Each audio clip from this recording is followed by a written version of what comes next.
Quina sensació personal té vostè? Doncs molt decepcionant. I em dirà, ja no ho estava? Sí. Des de l'última sentència del Constitucional, la veritat és que m'ha decepcionat molt des del punt de vista jurídic les solucions que dona el Tribunal Constitucional.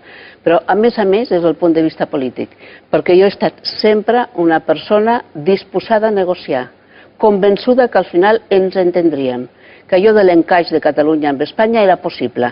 I durant més de 20 anys he treballat per això. I això sí que realment és una frustració important, perquè jo sóc una persona de pacte. I el que no puc entendre és que no vulguin pactar, no vulguin negociar, no vulguin parlar. I això sí que em decepciona. Qui la fa més independentista, vostè? El govern espanyol o el Tribunal Constitucional? El govern.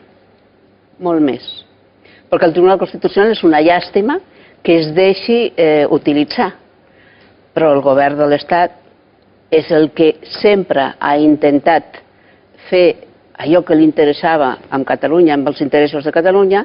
Des de Catalunya s'ha volgut ajudar en molts moments i s'ha fet a la governabilitat de l'Estat i la resposta ha estat absolutament negativa. I tot el procés estatutari ha estat un procés d'agotament infinit.